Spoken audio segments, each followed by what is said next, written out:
Muy buenos días, tengan todas y todos ustedes. Sean bienvenidos a este tercer congreso sobre terapia intensiva del Colegio Estatal de Profesionales de Enfermería del Estado de Jalisco, Colenfajal AC. Le cedo el uso de la voz a la doctora Lidia García Ortiz, vicepresidenta de este colegio, para escuchar el mensaje inaugural de este evento. Doctora Lidia, bienvenida. ¿Qué tal? Muy buenos días. Bienvenidos al tercer Congreso de Terapia Intensiva del Colegio Estatal de Profesionales de Enfermería de Jalisco. Es un honor para mí darles la bienvenida a este espacio dedicado a la capacitación, actualización en esta área tan vital como lo es la terapia intensiva. En el Colegio Estatal de Profesionales de Enfermería de Jalisco, reconocemos la importancia de que el personal de enfermería se mantenga a la vanguardia, ya que esto les permite tomar decisiones basadas en el conocimiento más actual y la mejor evidencia disponible, impactando directamente en la calidad de atención que brinda a los pacientes. En este congreso no solo abordaremos los avances científicos, la terapia intensiva, sino también la importancia de la ética y el cuidado humanizado. Creemos firmemente que la excelencia en el cuidado del paciente crítico se logra con la integración de estos tres pilares: conocimiento científico, ética y humanismo. Los felicitamos por su compromiso en el desarrollo profesional y por invertir en este congreso. Esperamos que esta experiencia sea enriquecedora y les brinde herramientas valiosas para su práctica diaria. Dejo en uso de la voz al maestro Luis Fernando Flores para que presente nuestro primer conferencista, agradeciendo la importante participación del doctor Miguel Ángel Nares. Y claro, también agradezco especialmente al presidente de este colegio por brindarme la posibilidad de darles la bienvenida a este congreso. Sean todos bienvenidos y que tengan un excelente día. Hola, ¿qué tal? Muy buenos días a todos. Gracias por acompañarnos en este tercer Congreso de Terapia Intensiva. El día de hoy me complace presentar al ponente, al doctor Miguel Ángel Nares Toriz. Realizó la especialidad en Medicina de Urgencias. Después se realizó una subespecialidad en Medicina del Enfermo en Estado Crítico. Realizó una alta especialidad en Medicina Crítica Obstétrica. Actualmente es jefe de Departamento de Medicina Crítica del Instituto Nacional de Perinatología, el INPER. Es profesor titular de Medicina Crítica Obstétrica dentro del mismo INPER. Y sin duda es uno de los ponentes a nivel nacional e internacional sobre el manejo de enfermedades obstétricas. Doctor Miguel Ángel, muy buenos días, sea bienvenido. Hola, ¿qué tal? Muy buenos días a todos. Pues agradecerles la cordial invitación al Colegio Estatal de Profesionales de Enfermería del Estado de Jalisco y a ti, Fernando, un saludo cordial y gracias por la invitación. Pues si ya están aquí algunos de los asistentes, pues vamos a dar inicio un poquito a esta charla. Adelante, gracias. Muy bien. Antes que nada, pues muy buenos días a todos. Es un gusto estar aquí con ustedes. Y vamos a hablar un poquito del tratamiento de la enfermedad hipertensiva, la preeclampsia y eclampsia, ¿no? Importante recordar que ante una emergencia debemos de tener todo lo indispensable, necesario. Ha estado implementándose cajas donde nosotros tengamos los medicamentos que se requieren para el manejo de una emergencia. El paciente convulsiona, pues eclampsia, ¿no? Como ustedes pueden ver, en el instituto tenemos una caja rosa en las áreas. Está diseñada con los medicamentos importantes para el manejo de esta enfermedad, ¿no? El uso de antihipertensivos de fosfato de magnesio, gluconato de calcio, diurético, tener los medicamentos. Y en la caja, pues están ahí, ¿no?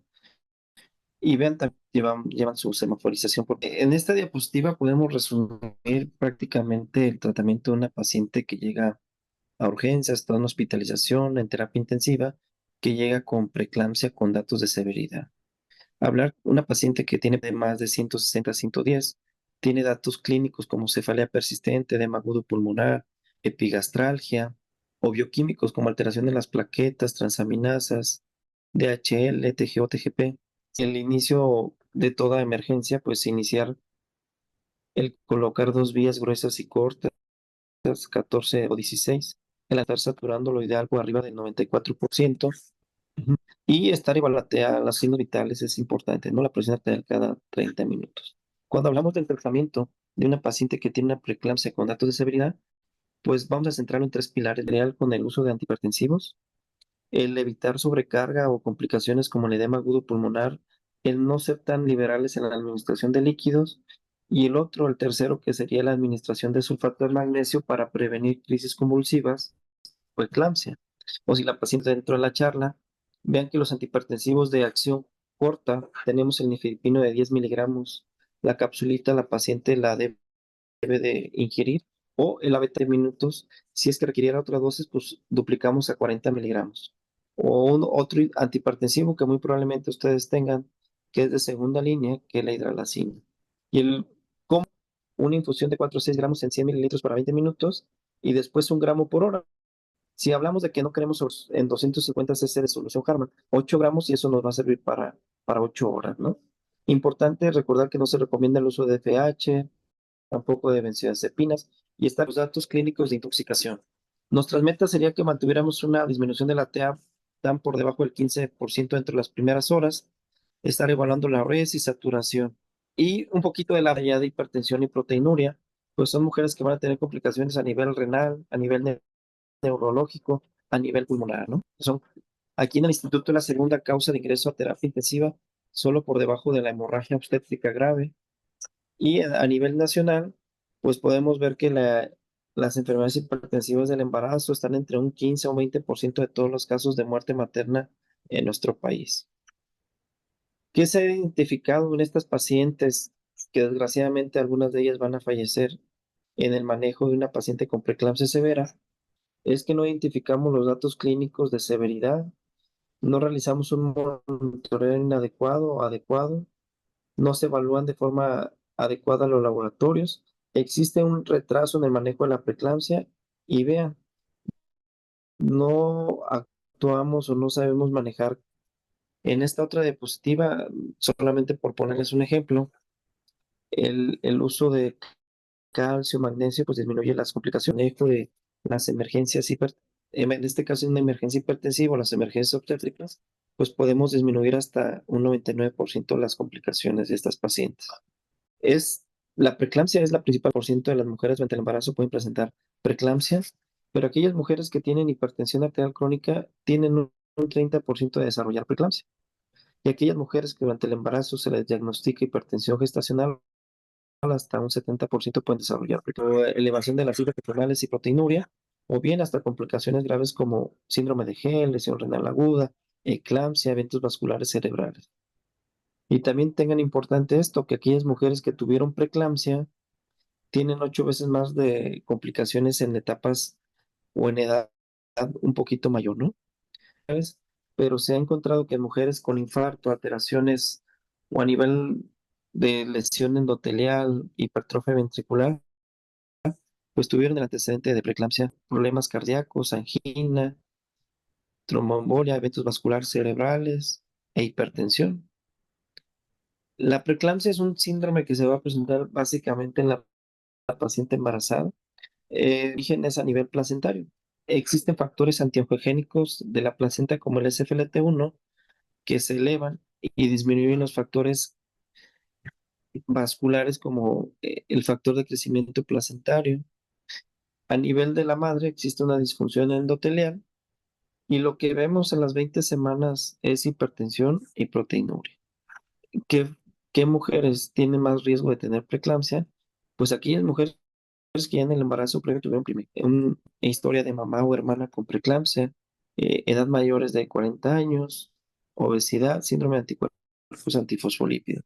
Vean, jovencitas, tienen antecedentes de obesidad o en su casa también tuvieron preeclampsia, pues tienen mayor riesgo de tener preeclampsia. La primera parte de la preeclampsia es por una mala implantación. Va a existir un estrés oxidativo, una mala adaptación y que son alteraciones a nivel placentario.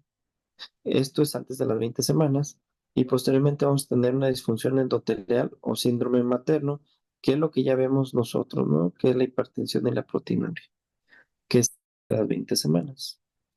Los factores de riesgo genéticos, ambientales, estos suman para que exista una placentación inadecuada, lo que nos va a llevar a una incompatibilidad uteroplacentaria, estrés oxidativo, marcadores inflamatorios, tromboxano, con complicaciones a nivel cardiorrespiratorio, del sistema nervioso central.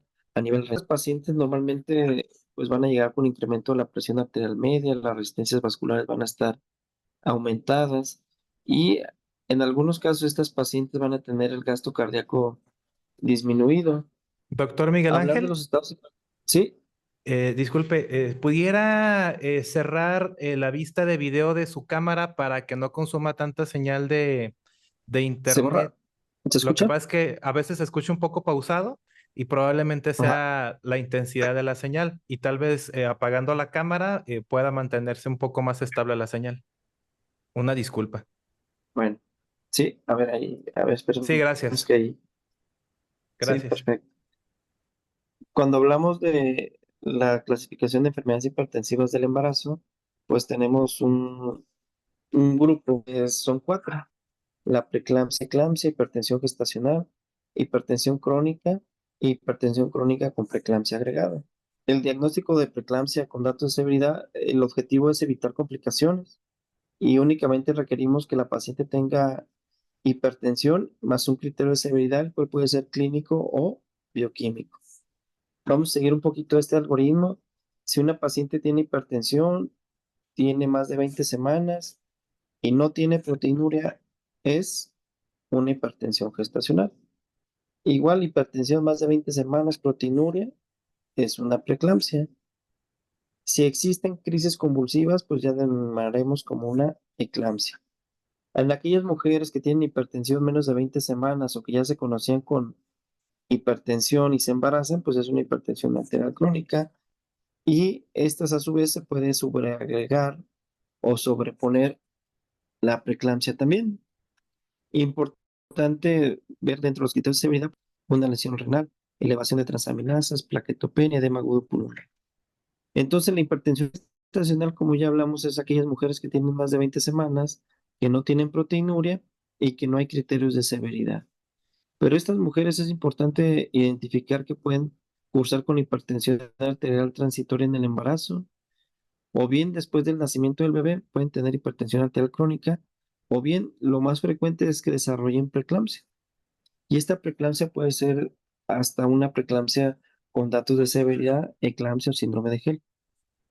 ¿Cuáles son las metas o el tratamiento de estas pacientes que tienen hipertensión gestacional? Un manejo muy estrecho, estar vigilando las cifras tensionales. Podemos usar antihipertensivos vía oral como el nifedipino de acción retardada, alfametildopa o hidralazina también. Aquí en nuestro país pues no tenemos la betalol vía oral. Y evaluar siempre la proteinuria o datos de severidad clínicos o bioquímicos. Hipertensión crónica con preeclampsia agregada, pues es aquella mujer que tenía menos de 20 semanas o que ya tenía hipertensión crónica, que tiene una proteinuria significativa y que se agrega preeclampsia. Dentro de la hipertensión crónica, lo ideal es que estas mujeres hubieran recibido consejería preconcepcional, valoración por médicos previo a su embarazo, identificar los objetivos de la presión arterial, que siempre va a ser que tengan por debajo de 135/85 y evaluar los riesgos, ¿no? En aquellas mujeres que tienen alto riesgo de preeclampsia, lo ideal es darles aspirina de 100 a 150 miligramos dentro de las 12 a 16 semanas del embarazo. ¿Cuánto tiempo lo van a continuar? Pues hasta que se desembarace la paciente. Preeclampsia con datos de severidad, pues cuando existen alguno de los siguientes criterios. Puede ser las cifras tensionales, trombocitopenia menos de 100,000, elevación de la TG o TGP más de 70, elevación de la creatinina, edema agudo pulmonar, alteraciones visuales o cefalea persistente o de nuevo. El diagnóstico de la preeclampsia es clínico, que tenga 140/90 y que tenga proteinuria. Lo ideal es cómo identificamos o cuantificamos la proteína de estas pacientes. Debería de ser en orina de 24 horas. que se hiciera una recolección de 24 horas y la cuantificación. Pero bueno, en ocasiones no tenemos, podemos hacerlo una cuantificación de 12 horas y multiplicar por 2. O bien, si no se tiene a la mano, podemos hacer un índice de proteínas creatinina urinaria. Si este cociente es más de 0.3, pues vamos a tener una correlación o una proteinuria más de 300 miligramos. Esto viene en su guía de práctica clínica, del cual pues ya algo del que les comenté. Por ahí alguien me dice, oye, doctor, ¿será de utilidad el que yo le haga una tira reactiva? Sí, pero puede ser el caso que la paciente te salga negativa la tira reactiva y eso no te descarta que la paciente tenga proteinuria significativa. Un artículo que hicimos hace algunos años, en el cual vimos a las pacientes, se les hizo una recolección de orina 24 horas y se les hizo el cociente de proteínas y creatinina y tuvo una buena correlación en las pacientes mexicanas. Cuando hablamos de una preeclampsia temprano, cuando es antes de las 34 semanas, esto se debe a una mala implantación y los desenlaces tanto maternos como fetales, pues sí existe un mayor compromiso, va a haber restricción del crecimiento, parto pretérmino, prematurez. Y el de mayor de 34 semanas, pues es más relacionado a un síndrome metabólico, en el cual muchas de estas mujeres van a tener pues obesidad o dislipidemia también, o intolerancia a la glucosa. La eclampsia pues se va a caracterizar como la presencia de crisis convulsivas en aquella mujer que tiene preeclampsia y que no son atribuidas a otra causa. ¿Qué probabilidad es que una paciente con preeclampsia nos dé eclampsia? Pues hasta 1%, con datos de severidad puede ser hasta un 3%. Pero vean, hasta el 10% de las muertes maternas son por la eclampsia. Esta puede ser antes del parto, durante el parto o también posparto. Vean, la mayoría es antes del parto hasta un 55%, durante un parto hasta el 30% y posparto hasta un 10 a un 40%. Ya vamos a enfocarnos un poquito al manejo de estos pacientes, pues lo importante cuando tenemos una emergencia obstétrica es el trabajo en equipo, el equipo multidisciplinario, como ustedes le llamen en su estado, en su unidad, puede ser código Mater, código ERI, código ORO, ¿no? Pero sí tener en cuenta este equipo multidisciplinario que va a atender las diferentes emergencias obstétricas como preeclampsia, hemorragia, sepsis. Parte inicial es el manejo, el ABC, el ver que mi paciente respire, tenga una respiración adecuada, que esté saturando por arriba del 94%, que es que si convulsiona o ya convulsionó, pues darle tratamiento con sulfato de magnesio o bien prevenir las crisis convulsivas con sulfato de magnesio. Control de la presión arterial, normalizar las alteraciones hematológicas, metabólicas y así como ya posteriormente, de manera conjunta, todo el grupo de multidisciplinario, programar la interrupción del embarazo.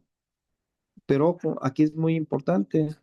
Les preguntaría a ustedes cuánto tiempo tardarían en dar el tratamiento inicial, es decir, que llegue la paciente a urgencias, ponerle el oxígeno 2 vías, tomar sus muestras, iniciar el antihipertensivo IV, el uso del sulfato de magnesio, pues realmente a lo mejor sí estaré hablando de algunos minutos que va a tardar o que tardamos en dar el tratamiento, ¿no?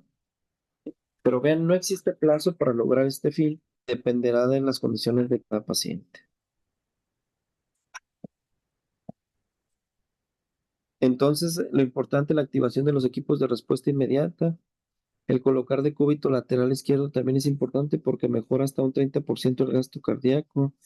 Colocar oxígeno para mantener saturación por arriba del 93-94%. 2 vías gruesas y cortas, 14-16. Y colocar la sonda Foley porque también es fundamental estar midiendo la uresis. ¿Cómo sé que mi paciente tiene una vía aérea permeable? Si me saluda o me habla, me dice, ay, doctor, me siento mal, me duele la cabeza. Yo ya podría evaluar que tiene una vía aérea permeable. Su estado de conciencia, la escala que más usamos es la escala de Glasgow. El oxígeno, tampoco evitar la hiperoxemia. El colocar de cúbito lateral izquierdo. En caso que mi paciente pudiera requerir vía aérea, pues tener en cuenta que es una vía aérea difícil, tener los dispositivos y el experto a la mano, ¿no? Dentro de la célula o circulatorio, los accesos cortos y gruesos, evitar la sobrecarga, porque pudiéramos tener un edema agudo pulmonar, toma de muestras y estar monitorizando continuamente a nuestra paciente. Vean esta diapositiva que les presento, cómo las mujeres que están embarazadas tienen mayor riesgo de complicaciones por el manejo de la vía aérea, ¿no? Hasta 8 veces más que la mujer no embarazada, por lo que una paciente durante el embarazo es considerada una vía aérea difícil. Dentro de los algoritmos, pues hay que evitar presiones con la bolsa mascarilla de más de 20 centímetros de agua, considerar no más de 2 laringoscopías. A la tercera, pues ya tener a la mano al experto, o bien es tener dispositivos supraglóticos en caso de que falle la laringoscopía. Si yo tengo el dispositivo supraglótico, en caso de que requerir una vía aérea definitiva o quirúrgica, pues estaría hablando de una cricoctomía. Ya posteriormente, pues hacer una traqueostomía ya en una etapa más estable de la paciente. El uso de antihipertensivos es fundamental en el tratamiento de estas pacientes y se recomienda de primera línea, podemos usar el abetalol o el uso del nifedipino vía oral. En estos estudios que les voy a enseñar ahorita, vean ustedes cómo el abetalol es igual de bueno que el uso del nifedipino vía oral. Fue un estudio aleatorizado, randomizado, de 50 pacientes que usaron nifedipino contra otras que usaron la betalol y vieron los desenlaces con el control de la TEA y los eventos adversos fueron pocos. Cuando compararon a los grupos de pacientes, pues no hubo una diferencia significativa en la edad, y en las cifras tensionales. Sí encontraron en el grupo que se les dio nifedipino que tenían un poquito más de uresis, ¿no? Comparado con los de la betalol. En los desenlaces maternos adversos, eclampsia, falla cardíaca, evento vascular, pues como ustedes pueden ver, ninguno de los desenlaces, tanto maternos como neonatales, el ingreso a terapia intensiva, pues fueron diferentes, ¿no? Por lo que estos autores concluyen que el uso del nifedipino es igual de efectivo que el uso de la betalol intravenosa en pacientes con preeclampsia con datos de severidad.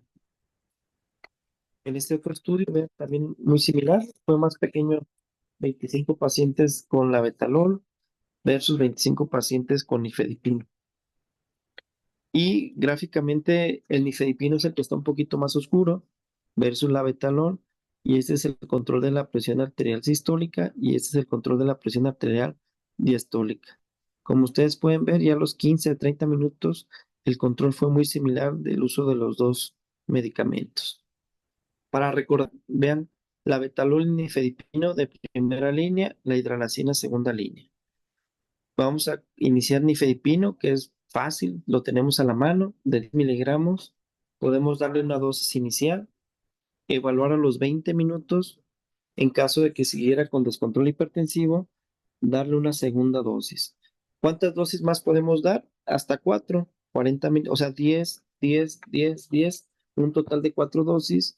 En caso de que no se tuviera un control de la presión arterial, pues podríamos usar mano de otro medicamento como la hidralazina o el abetalol. El abetalol, que es intravenoso, vamos a dar una dosis inicial de 20 miligramos y posteriormente evaluar cada 20 minutos su respuesta. Si es que no mejorara con esos 20 miligramos, pues vamos a darle una segunda dosis de 40 miligramos. Igual, llevar a otras 4 dosis en caso de que no exista un control adecuado de las cifras tensionales, podemos usarlo en infusión. Hidralazina también lo podemos llegar a usar, bolos de 5 miligramos, estar evaluando cada 20 minutos y en caso de que no se controle, pues otra dosis hasta llevar a un máximo de 20 miligramos. Esos son los medicamentos que damos en la etapa aguda, pero también en esa paciente que llega con 160, 100, cefalea, epigastralgia, recordad que esos medicamentos su vida media son 20, 30 minutos, entonces requerimos de antihipertensivos de acción prolongada.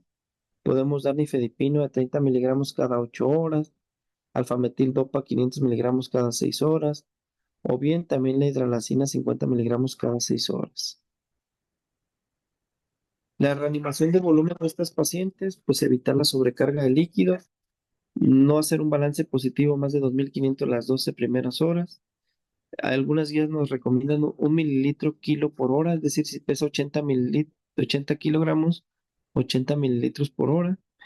Estar evaluando la saturación por oximetría de pulso que sea mayor al 93%, porque en aquellas mujeres que tienen menos de 93 pueden tener riesgo de edema agudo pulmonar. En esta sociedad australiana y de Nueva Zelanda, nos dicen, bueno, pues hay que evitar las soluciones hipotónicas como la solución glucosada. Se recomienda el monitoreo no invasivo sobre el invasivo, oximetría para descartar complicaciones como el edema agudo pulmonar. Pero también nos dice, hay que poner volumen, pero no mucho porque lo podemos llevar a edema agudo pulmonar, o bien si nos quedamos cortos a una lesión renal aguda. ¿Por qué las pacientes durante el embarazo tienen mayor riesgo de tener edema agudo pulmonar?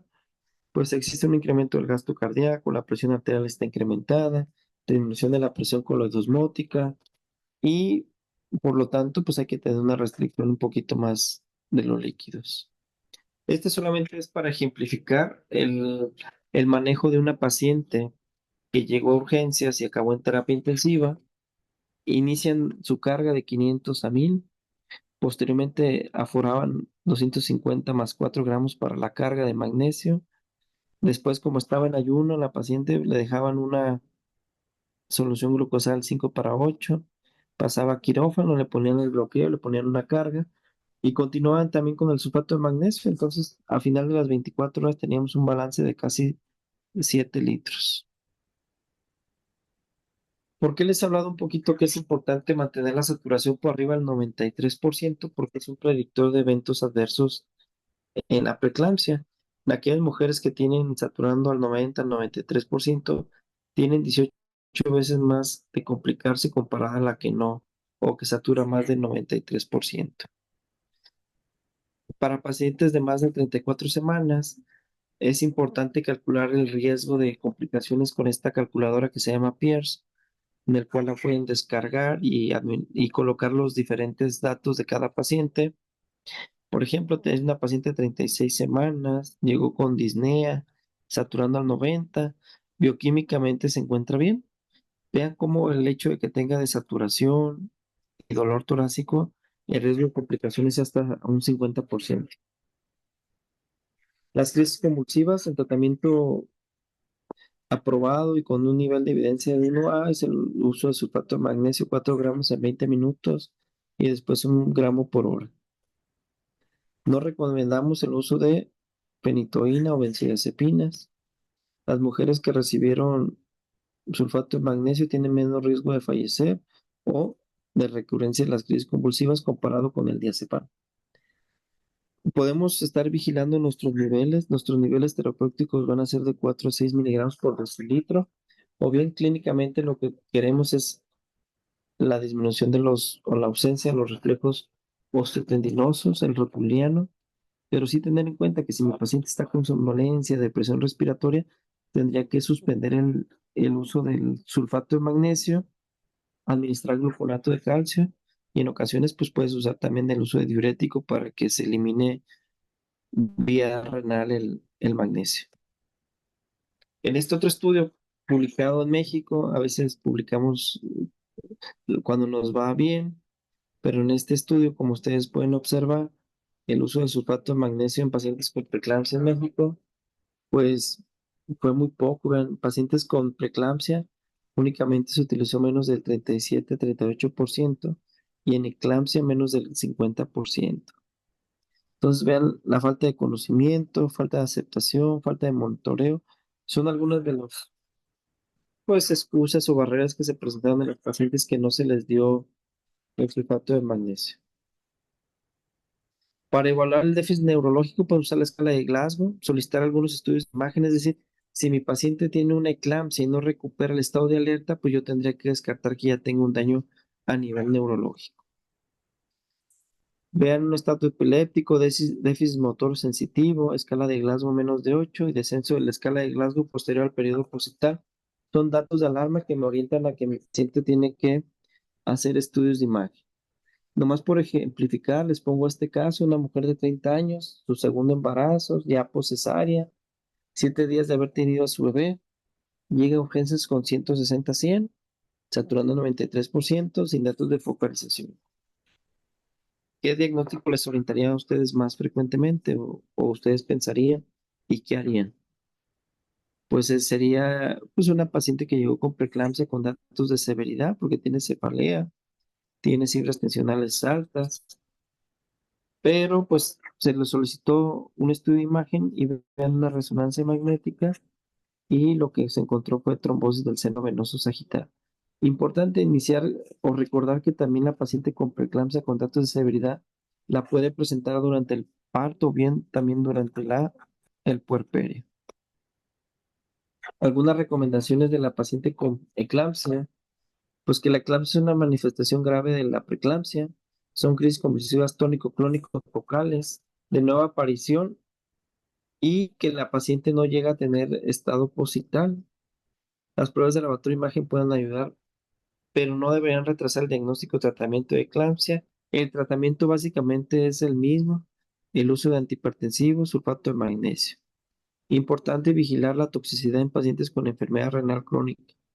Y en pacientes que no mejora el control de las crisis convulsivas, la presión arterial o su estado mental, deberá hacerse estudios de imagen para descartar un estatus epiléptico, un síndrome de Press o una hemorragia intracraneal. Ya casi vamos a terminar. La estabilización, pues es una disminución de las cifras tensionales, un 15% dentro de la primera segunda hora, mantener la uresis y la saturación y monitoreo continuo materno y fetal. Ya para la terminación o finalización del embarazo es una decisión conjunta de todo el equipo multidisciplinario y tener en cuenta que puede presentar hemorragia o tromboembolia pulmonar como complicaciones posquirúrgicas. Criterios de interrupción del embarazo, pues es una paciente que tiene prácticamente preeclampsia con datos de severidad o eclampsia. Pues con esta última diapositiva, quisiera preguntas o algún comentario con respecto al manejo de la preeclampsia y eclampsia. Les dejo mis datos por si alguien quisiera alguna información o algún artículo en especial, pues con mucho gusto se los hago llegar.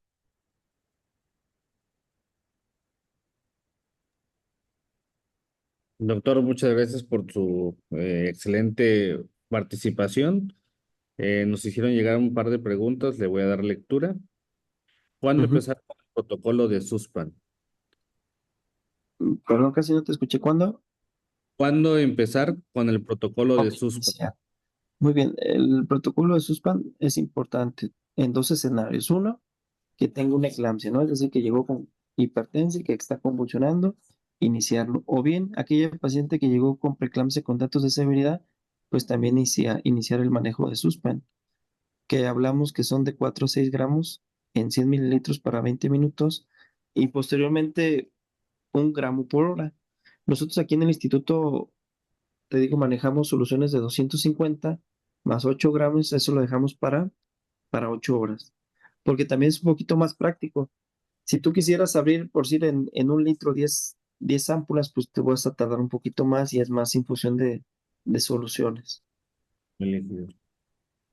Ok.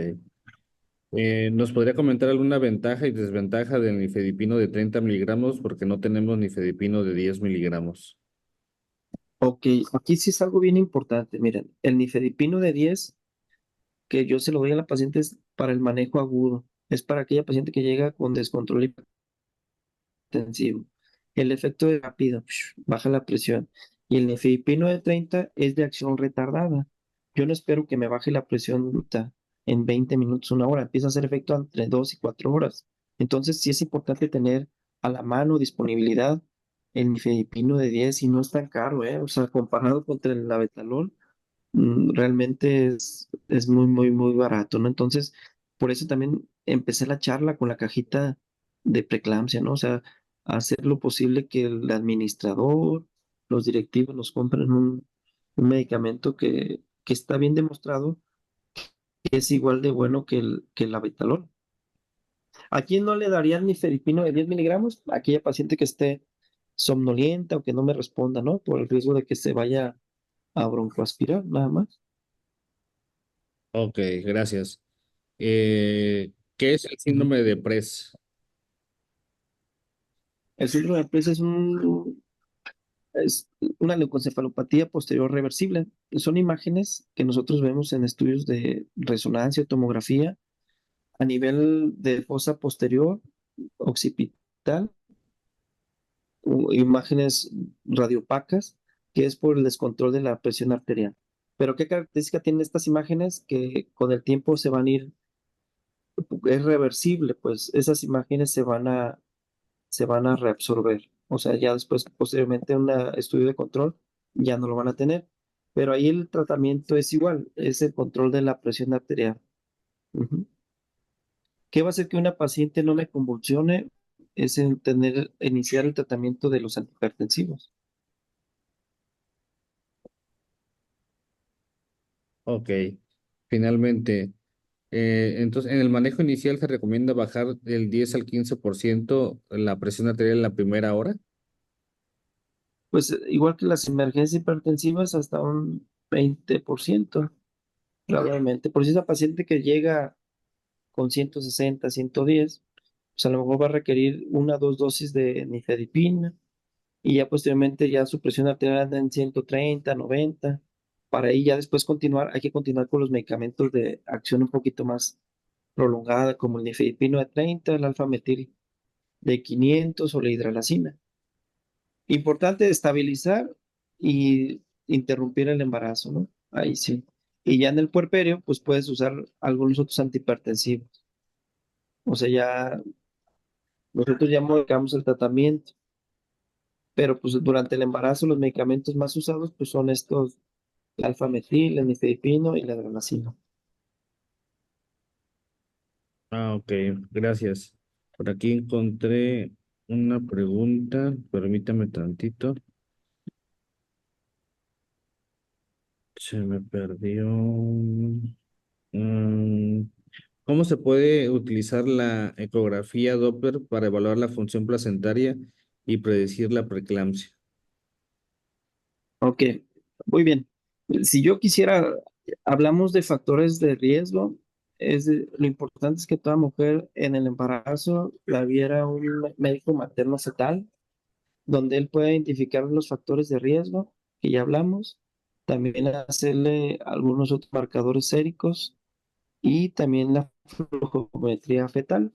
La flujometría fetal también nos puede decir si hay alteraciones en el flujo, que esta paciente pues tiene riesgo de complicaciones. También ellos lo evalúan los médicos materno-fetal. Y en la actualidad pues también la restricción del crecimiento es un dato también que por ahí nos está hablando de que esta paciente tiene alguna disfunción placentaria y el bebé pues no está creciendo acorde a las semanas de gestación. ¿Se acuerdan que en la fisiopatología hablamos un poquito que hay factores angiogénicos y antiangiogénicos? Actualmente hay cómo medirlos y también nos puede hacer cuando tenemos duda en pacientes que son hipertensas crónicas, que tienen lupus o que tienen algunas enfermedades que nos asemejan a la preeclampsia, podemos medirlos, pero lo ideal es siempre pensar en preeclampsia, pues se llaman factores angiogénicos como el SFLT1 y el factor de crecimiento placentario. Ese cociente, si sale más de 38, es que la paciente va a desarrollar preeclampsia. Y son en séricos, se puede hacer como los marcadores que nosotros usamos de las troponinas, porque pues, si llega un paciente con dolor torácico, no tiene elevación del ST, yo no puedo descartar que no tenga un infarto sin que no sea con elevación. Necesitaría la medición de las troponinas. En este caso, los factores angiogénicos y antiangiogénicos, pues son una buena herramienta, ¿no? Y si están exageradamente elevados, por ejemplo, 600, 700, pues eso nos habla que el desenlace tanto materno y perinatal va a ser, mm, si no se llega a interrumpir, pues va a tener complicaciones próximas. Aquí nosotros hicimos un trabajo con los residentes donde les medimos a las mujeres y entre más altos tenían el cociente, más antihipertensivos requerían. Entonces también puede ser que lo puedan utilizar. ¿Mm? Ah, mira, pues Gra- aquí hay otra pregunta. Ajá, más o Exactamente, menos, ¿no? Sí, o sea, ya ahí la preeclampsia ya va abogando un poquito más como un desbalance entre los factores angiogénicos Normalmente en los embarazos hay en un embarazo normal debe haber factores angiogénicos, como el VEG y el PIG. Es decir, que que la placenta crezca bonita, que tenga sus flujos bien, pero en la preeclampsia no. En la preeclampsia van a estar disminuidos los factores vasculares de crecimiento endotelial vascular y los otros van a estar antiangiogénicos, van a estar aumentados, como los marcadores inflamatorios, interleucinas, tromboxano. Ujú. Entonces, Ok, por ahí apunta ya gracias. más que nada lo también la fisiopatología de la preeclampsia.